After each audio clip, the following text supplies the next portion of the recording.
Hello, welcome back to the Identity Human podcast with your hosts Ray and Don Almond. Ray Don. Ray Don. Don Ray. Welcome back, guys. So it's been a week since our last one, and we are now on episode number 31, if I don't stand corrected, or if I stand corrected. How's your week been, Ray? And listeners, but you guys can't speak back, so Ray's going to speak on your behalf. It's been good. What did we do this weekend? We had at Bristol, and then we had the open gardens, which was an interesting. What was the highlight of that? Oh, it was just so fascinating. I think it's like a whole week highlight, where we encouraged the kids to have a little business where they sold ice creams and lemonade at the open gardens. And I just had so many chuckles and it was this very, very interesting journey teaching them about business. I couldn't believe how much they didn't know. I thought with Don and I both being business owners. As a 7-year-old. No, but I thought Don and I both being business owners, they would have picked stuff up. So they're 9, 7, 5, and then obviously our 1-year-old didn't get involved because he didn't understand. But our 9 and 7-year-old had no idea about profit, what it actually meant. I only learned that about a year ago. I suppose you did do accounting at school, at university. I got a supplementary exam for that. And they were so I can tell you a few giggle-worthy moments. They were absolutely horrified that we would buy Magnum ice creams in bulk from the shops in a bulk box and sell them on for more than we paid for them. So I'm like, but why wouldn't we? They were horrified because they were costing us just under £1, and us we'd sell them for £2 or £2.50. They couldn't believe that people just add a markup on stuff, and they were horrified. They were also then equally horrified that they had to loan money from us, and at the end of the weekend actually repay those loans. So there were so many laughable moments, but they loved it. They made some good profit. So it was a highlight of the week for me, just teaching business to people who are to our children who are just so right at that raw beginning, and watching the horror and with equal delights spread across their faces. And were there any surprises as to the approach of different children, and where you thought one would have done more or less, or one did more than you thought they did? Yeah, definitely. The different personalities really came out in unexpected ways, I have to say. The one who probably surprised me the most was Monty. The hard worker. I wasn't surprised because I'm guessing what his gift is in terms of I3. So that's our personality testing thing. And he was just willing to crack on. What I was not surprised seeing him just spend the whole day there. Not surprised at all. Who did surprise me was probably Miles. Because he didn't get that involved. Yeah, he didn't get that involved. Usually he's the one that's most determined. So I think he might be there's another trait where he just didn't see value in it. Yeah. He was just not interested in it. Unless he sees that true value. But that was the past week. Yeah. And what do we have coming up this next week? Something quite big. Or three quite big things. Okay, do you want to tell us all about in a day. So 3 Peaks. We're doing it on Friday morning at 6 o'clock. We're setting off. Yeah, 6 in the morning up in Scotland. So 9-hour drive on Thursday we have ahead of us. Oh wow! We're actually spending a lot of time in the car, aren't we? Yeah. There's a 9-hour drive. Then there's sleep the night, climb a mountain, drive again, climb a mountain, drive again, climb a mountain, drive again. Mm-hmm. That's why when I've read reviews online, they said people often don't mention it, but I'm preparing for it. I've taken anti-nausea patches, and I'm going to get some anti-nausea tablets, because you're in the car for so long. Don't have the expectation of actually being able to do stuff. You're going to be eating rubbish food, not rubbish, but you're eating snacky food. I'm joking. We've got our food prepped. You're going to be sitting in a car. Don't expect to go on your phone, because you can't. You're in a big bus, not bus, it's a mini. What do you call it? A people transporter. Minibus. Yeah, minibus. So a lot of driving, but yeah, we're very excited for 3 Peaks. We've got packing our bags. We've done the training. Nothing more we can do now. If anyone wants to join us for next year, I'm considering putting something together for next year. But next year the is ultimate challenge. Properly. Well, the ultimate challenge is do it my way or the highway. No, we're doing these 10-day challenges. This is the ultimate challenge. We'll do the 10-day challenge first, and then join us on 3 Peaks. So yes, we start. I wanted to say something on the Three Peaks, but yeah, we're very excited and we're ready to rumble. Can we dive a bit into this? Yeah. Would you mind if I used you to like get some things out? So Yeah, sure. I want to talk about your ups and downs of training, and I'm talking about like Comparing myself to others. yes, That's a big one. yes. Yeah. So like your confidence and like how much you should train, and it's like the unknown element. Can you give a quick summary for the people? Well, I know your opinion on this, so Don't worry about me. You don't want me to thread your opinion into it. You Well, want me to. the way I perceive your opinion on this. So, my background is I've always done a lot of sport to be relatively fit, but I've spent a good up to a decade now, like just focusing on raising kids and growing a business, etc. So I haven't invested in my general fitness levels, and I only started, it's coming up to like a year and a half ago, but like a year ago, actually running once a week and doing some basic gym sessions twice a week. And I wouldn't say that would get me fit. So Don, what were you doing? You were finishing, you did rugby and then you were training for the marathon. So I was like waiting for you to finish the marathon, but so it was like January or February. We went for a training hike where it was a whole day-long hike with this group of people that we are going to be climbing Three Peaks with now at the end of this week. And I had done a minimal amount of fitness, running once a week, like I said, and then maybe a bit of weights and stuff. And I knew I wouldn't be fit, but I really don't like being that person at the back. So among this group, I would say I was probably somewhere in the middle to the lower third. Middle, I don't know. I mean, it was it hard changed to gauge. throughout the day, yeah. There was the keen beans at the front, and then there was just the rest. And some people were really keen initially, but then they lagged near the end. And I because Don obviously won't leave my side because he's amazing. I also don't want to slow you down, so I wouldn't want to be the reason that Don doesn't complete the 24 hours. So for me, I've got this thing of, okay, we did that 3 Peaks training hike, and I definitely know I had a lot of work to put in to get fitter. That was about 3 or 4 months ago. I don't want to let Don down, so that's another consideration. Oh, that's a big one. I didn't know that. It is. I don't want to let you down and stop you being able to complete it in 24 You never hours. let me down, right? And then, obviously, I want to complete it in 24 hours. And then they put together a Strava group, which is Strava is like a training app where you needed to track at least 100 miles of training over the period of time to kind of, that was their request to be able to keep up with the fitness of the group. But of course, being as part of that, you can see the training that everyone's doing. And again, we're one of the only people, I think, with like 4 kids. Everyone either has adult kids or no kids. So we're one of the only people in that group of like 30 people who has kids. So they were fitting in so many training hikes, and I'm like, oh, we're falling behind. And I've been a bit stressy about it. So yes. Yeah, it's been very interesting to see how you've navigated that, because like Ray's always been like, we need to train more, I don't want to fall behind, because she's got, like she said, she's got a thing about not being the least fit. And then, like a week ago, you found this Facebook group of people that have done 3 Peaks. And you almost came back and was like, I can't believe we've done all this training. People say they completed in 22 hours and it's not as hard No, as I didn't say I can't believe we've done all this training. I just thought like we don't need to stress as much, because they all say it's more the mental stuff than the physical fitness.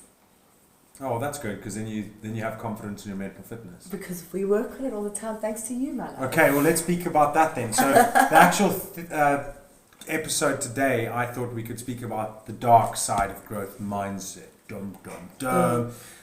But what does that mean? So what do you mean the dark side of growth mindset, Don? And it's like, well, I've mentioned duality a couple of times, and I love this principle because every coin has 2 sides. Where there's dark, there's light. Where there's bad, there's good. Where there's negative, there's positive. Right? So everything has 2 sides to it. Can you find me something that doesn't? Just think about it for a while. Anyway, so the dark side of growth mindset. So everyone talks about the outcome of growth mindset. Look what growth mindset gets you. Yes, that's growth mindset. Great. Like, what a great attitude. But I feel like we need to have a holistic understanding of like what that journey of growth mindset actually looks like, so that we're prepared to have faith to keep going, that you know what you're getting yourself in for, so that you can actually prep for it, right? And I think it's very relevant to what we were just talking about for training for 3 Peaks, because growth mindset is all about training your mind. And I think, and maybe like the dark side of growth mindset is for me, when I hear you talk about it, I'm like, I think the theme here will be, if you are looking externally, it's probably going to be the dark side. To look for true, authentic growth mindset that's going to be aligned with what you need and who you are, it's going to be to look internally.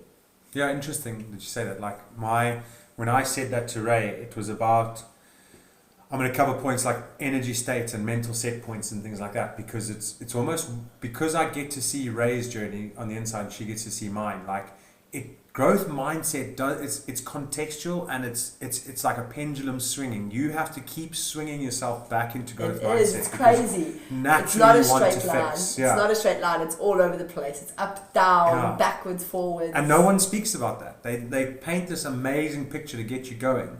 But if you actually understand growth mindset, is like mentally, when you've got the energy, it's so easy. But it takes energy to take action, to make change. And that's where I bring in mental set points. Like if your mental set point isn't able to run a business and maintain your current lifestyle, you understand you're going to be using extra energy to start up a business, make sure you run it, make sure it stays consistent, and making sure that the rest of your life doesn't fall down, right? Or you don't start to take things away. And that's what I'm talking about. And you have to keep pushing yourself, swinging that pendulum of life and energy away from fixed mindsets and going, I can't do this anymore, I've had enough, I want to quit, and go, no, we got ourselves into this, we got to keep going, because on the other side of this is something special. So I know that there's been instances where like I bought the business and I've gone and I'm like, there's just no traction, I'm not getting any positive reinforcement here, I'm not getting any likes, I'm not getting any hits, it's so hard to sell. But the thing that got me to feeling that in the first place was the fact that I had growth mindset, and I was like, yeah, let's go, we'll buy a business, think of how much we can learn. So there's what you learned is maybe not what you expected to learn. I don't think it ever is, and you don't expect to learn the bad things, you just think it's a good journey. And I feel like something you've said so far is that, I'm going to paraphrase it because I can't remember the exact word, but the message I got is that keep going, and like you can't always, you have to keep pushing hard. But I think it's always also important to bring in at this point this idea that resources versus responsibility. Yes, you were mentioning you might have the business you want to keep going, your health, your family, but I think it's also the dark side of growth mindset is you can't expect to be perfect and grow in all areas of your life. So it's being really honest with yourself to say, have you maybe taken on more responsibility than you have resources for? And in that sense, kind of being really kind to yourself, and don't expect yourself to be able to master absolutely all elements of your life in one go. Do you want to maybe just extend on resources versus responsibility there? Because Sure. I think we know what we're talking about, but what if someone's new to the podcast? So, I don't know, Don and I are always exploring different concepts and theories, or like, as you can hear from this podcast, different ways of thinking. And earlier I would say end of 2023, right at the beginning of 2024, we were in like a rough patch where we just felt like we were both treading our asses off and just keeping our heads above water. We were happy, but like we were pushing the boundaries of our bodies in terms of like, just again, we just felt stretched and stressed. But because we were trying to stick to our boundaries. Yes. I think that's an important aspect. We were of it. making sure we had enough time for the kids. Sleep, and like not overdoing our sleep, like lack of sleep and things like that. But it wasn't quite there. And so we had to review things. And someone said something to us that really stuck with us. It was this idea of, if you almost picture those old school scales, you would start to see them like a legal framework thing. Where Or a Libra star sign scale. Yeah, where you've got resources on one hand and responsibilities on the other, and it's really being breaking it down and being honest with yourself and saying, if you look at your responsibilities, your commitments, that could be the kids you've already had, the animals that you have, the job you've committed to, the business you've committed to, your gym routine, whatever the responsibilities that you've taken on. And if you look at your resources, and Don and I just looked across our lives. Or what do we say resources? You've explained responsibilities. So resources can just be your amount of time you have in a day, But it can also, if you think about like raising kids, it takes a community. Who do you have helping you with the kids? What childcare? It could be a person or it could be a childcare setting. It could be money. And so it's things to help you look after your responsibilities. Yeah. And from that, actually, we made the decision to hire an au pair just to take that edge off, and it's been a game changer for us. But I think when it comes to any element or area of development or a growth phase you're trying to take yourself through, I think it's really important to have this visual in your mind of what are your responsibilities and what are your resources, and not pushing yourself beyond what you actually have in resources. Yeah, and I'd say maybe a good analogy to bring in, like from a performance aspect here, if you're trying to get fit, you don't sprint every day. You sprint 3 times a week, you interlude like rest days, and then Saturday and Sunday you chill or recover, right? So we understand physical fitness down to a T. Everyone can give you the program, but a program that you have to follow down to like how many hours you should be sleeping, what food you should be having, all of that stuff is physical. So it's the external world is so well measured. But the whole point of this podcast is like we have to bring acknowledgement, education, enlightenment to the mind. And there is no program that tells you what you should be doing when it comes to running a business, because that side of things is all the mental game. And I would just like to say that, like, I think when you have all of those responsibilities and the resources are matching that, or you have less resources, you are performing, you're pretty much sprinting every single day. And in order to maintain that level of life or performance, you're going to need to understand when you can rest, when you can put in time with it's like downtime. And it's not downtime like I always use, like people always go, oh, watching TV or things like that. It's not that. It's time where your mind is able to think but not think. Because I think when you watch TV, it blurs you, it numbs you, like you can't actually think. So it's like it's you're going for the walks, going for your runs. If you're able to meditate, all those things are like downtime. And we really had to find out when we were getting that, because we were really struggling with that, because it was like, you know, Clark being as young as he was, getting up at 5:30, then making sure that Ray got sleep, I got sleep, we were sharing responsibilities and going through it all. And it was, the point is we were able to raise up to that level, but in order for us to maintain that level, we had to level it out, and there was no way of leveling it out. So we got the au pair, which has been amazing, like Ray said, but what that did, it allows us to really take our foot off the gas a little bit, to let our like fitness catch up. And then our pair went away for like 10 days, and I didn't find that we struggled at all. Like Clark was still waking up at 5:30 and taking even longer to go to sleep, so it was even less time to operate on a day-to-day. But I felt like we've stabilized the ship. We've stabilized in a lot the of ship, senses, so like in our businesses, like we've managed to.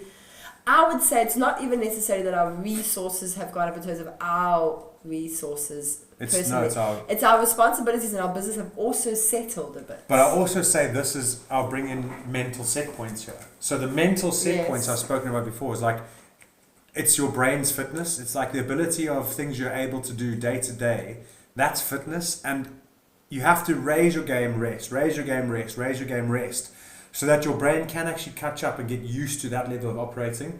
And I feel like we are able to get our mental set points to a point where now, if an extra thing was to come into our lives, we would be able to pick up our game. Whereas 3 months ago, we were at max capacity. Or even in like a simple practical example, I look at things that happen in my business that would have had me in a complete spin that are not even worth mentioning because they just happen and I move on. And then there's some really big things happening in my business right now, but I don't feel stressed about them because I have a completely different way of thinking about them. It's not about that, it's about being able to come out of those negative spins quite quickly. Yeah, and I think, this is going to be a bit controversial, but I do disagree with some of the narrative where people are out there trying to care for you and saying, be kind to yourself, rest a bit, in the wrong way. Don't aim, learn to just chill out and do all this. And there's been times where Ray's been like, oh, I just want to do nothing. I'd be like, no, we've put ourselves in a position. This was your choice. Let's keep moving. And I've done the same. I'd be like, oh, I don't know if I want to carry on. And Ray's been like, no, this is our choice. We're going to keep moving. And I almost want to call that, I don't know if the quiet zone, the doubt zone. There's some word I want to put to that. Like, it's that zone in between where you've raised up your mental energy that is required, and it's the zone before you're able to maintain that, where you're full of doubt, like you're tired, and you're like, oh. Don't they say you experience the greatest resistance before the change? So it's That almost might like be it's the that resistance point zone. where like people, maybe it's like an elastic band that's about to snap, stopping you from reaching that new level, and you will often feel that greatest resistance where you want to give up. Will feel the greatest before you reach that new level. Yeah, I like that. And it's learning to push through that real tough. And so we have actually, there's been points where if there was a different influence, different partner, I reckon one of us would have said we're burnt out and like stopped the business, because it was Each just of our like each of yeah. our business on its own, because that can be so disempowering. Oh, I know you've got a lot going on. I think you should just calm everything down. You've got too much. Whereas I used to do that before Ray started something new. So like, she's got a good level out. She's like, I'm going to do this. And I'm like, are you sure you need to do this? Can't we just level out a bit? And she's like, no, I'm going after it. And then in the middle of it, there's that resistance comes, and she's like, I think I've taken on too much. Maybe. And I go, no, this is not the time that you can say you've taken on too much. You have to keep moving forward. And on the other side of it, like, incredible, like genuinely watching her operate is amazing. Like, she just gets through things at levels that 6 months ago would have been far beyond what she thought she could achieve. But the only time I will stop her is when she goes, I'm going to start something new. And I'm like, are you sure you want to do this? Because once you commit, you commit. And I think that's been a good philosophy, is like, growth mindset. Once you commit, understand you've committed. You've made that choice. You've got to keep going. I can think of another good analogy. If you have put it out there to universe, God, source, whatever you call it, that you want to level up. You've said, I am ready for this new income level. I'm ready to find that relationship if you're looking for a partner. I'm ready for whatever it is, this next level that you are trying to achieve in whatever area of your life. If you put that energy out there and you start to go for that, you can't freak out when the universe brings you a challenge that gets you prepared for that. So if you've said, okay, I want that amazing job, or I want, let's say you want a business that has a £500,000 turnover, or a six-figure business, £100,000 turnover, and you currently like make £20,000-30,000 turnover. Don't be surprised or kind of try and backtrack when suddenly there's a whole lot of challenges thrown at you, because all that the universe is doing is actually getting you ready for the next level that you need to operate at to be able to hold the space for that six-figure business, for that £500,000 business, whatever it may be, for the relationship you need to hold, for example. So when you want to up level, or strengthen your mindset, or whatever it is you're wanting to achieve, the universe is going to put things in front of you to prepare you for that next level. And once you've committed, don't be afraid. Lean in, because on the other side of some really scary moments, I'm not saying take big risks. I'm not talking about risks. I'm talking about don't run away from those big emotions. Don't run away from those scary conversations you might have to have, or those scary decisions you need to make. Because on the other side of that is that level that you've been aiming for.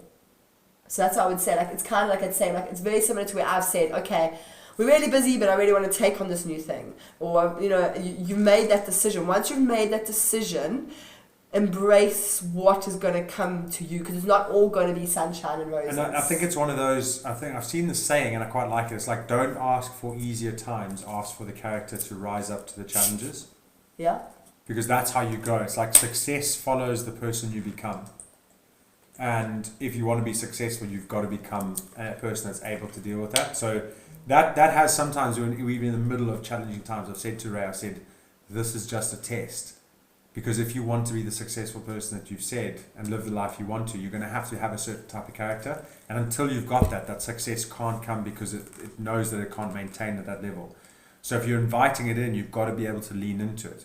And if all of this has been a bit fluffy, then just go and watch Huberman Lab. He does some neuroscience behind it, and he says there's stress, and it'll either make you shrink or it'll make you grow.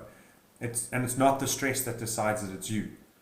If you decide that this stress is good for you, it will be good for you. If you decide that the stress is not good for you, it will not be good for you, because you are so much more in control of how you react to things than you will ever know. But I think the difference is you have to have a bit of faith, not belief. So, I mean, and that's really the dark side of growth mindset. You can't expect to grow without going through some challenges. And it's not to say, what is really interesting, something that was introduced to me or to us about 6 or 12 months ago, was this idea that everyone assumes if you want to grow, and like I said, that can be a growth in mindset, that can be a growth in your business, that can be just hitting a target. Everyone assumes that, if I want to hit this, if I want to, have a much stronger mindset, that it's going to take me years to achieve that. Don't create limiting beliefs for yourself around how long or how much hard work it can take to get your mindset leveled up or to clear off any blockages that you have.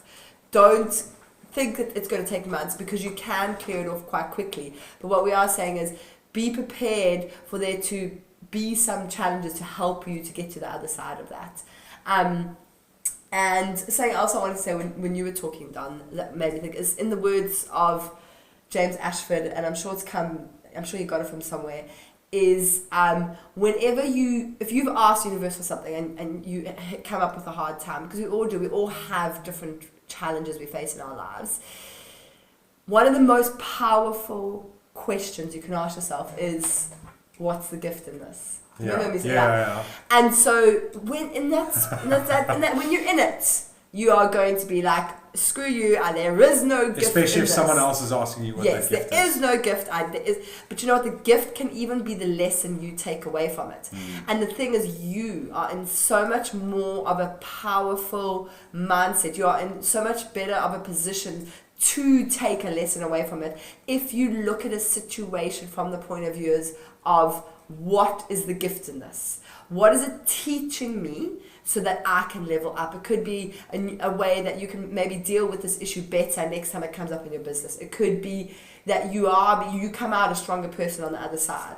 I've seen, there's gifts in going through a divorce, a separation. There's gifts in going through a court case or someone attacking you in a business. It's obviously not nice to go through those things, but there's always a gift. So one of the most powerful things you can do when you're in a situation is look for the gift in the issue. Good point. Good point to end on. I like that one. And it's like, keep leaning into that and break that cycle of there is no gift. Break that cycle of this isn't a lesson. Break that cycle. And you break that cycle by keep asking yourself, keep finding perspective. And if you can't do it, ask someone else and actually genuinely listen to them. Even if you don't take it in, just listen to them. The best thing that I've worked with on getting Ray to work with me for a while now, because it's so important to have someone in your life that you can turn to that will be that good influence. And I mean, we've had to train each other. There's definitely been times where we haven't been a good influence. We've been grumpy because we can be like ourselves with each other, but we're working really hard because I love the picture of imagine I don't have to go to anywhere else but to the person I spend most of the time with, and they genuinely are there to support me in my lowest times or the hardest times, and vice versa.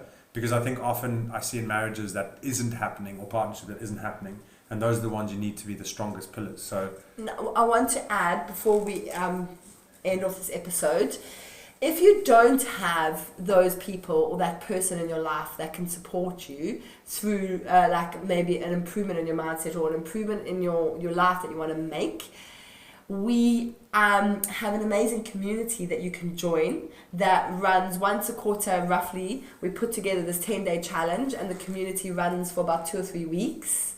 So if you want to join like-minded people who are out there trying to make a change in their life, and whether it's just bouncing ideas off Don or other people in the community, then we have our 10-day challenge coming up. Yes. So do you want to talk about the community briefly? Well, it's www.identityhuman.com, and we're currently working on the logo because we just might change it, might formalize it a little bit. But tell us about the community element. That's something I've kind of pushed. I know that it takes a bit more work to upkeep and all that kind of thing, but I think it's so important because that's where we get the best influences. Like we get people that come in there and they just lurk. They get people that come in there and they fully dive in. They're like, woo, I'm here, look at me. And they've got like all of the flashes. And I love it because we need that kind of energy when it comes to like self-development challenges, mental challenges. And I really want to be in there because I think there's a tagline that I said to someone once. They said it stuck with them a lot. Is like, I will believe in you more than you can believe in yourself. That's what you're going to get out of the community. Is like, you can give me the darkest of dark and I will find a light for you. So if you want a boost to help you kind of get that growth mindset, join our 10-day free challenge. Like Don said, at www.identityhuman.com. The community is a temporary one, so it runs from about a week before the challenge begins, which I think we start on the 4th of July, and it carries on for about 2 weeks after the challenge ends. But if you're looking for that boost, do join the community. And then if you wanted to continue the journey of self-development with Don, there is an opportunity to find out about that near the end of the challenge. But yeah. Cool. Right, thank you very much, everyone. We appreciate you guys listening all the way to the end here. If this benefited you, give us some feedback. If you don't want to give us some feedback, then bring a friend along, get them to come along to the podcast and have a listen. Otherwise, remember, I'll work on me for you if you can work on you for me. Ubuntu, we are who we are through others. Thanks very much, guys. Have a great week. Cheers.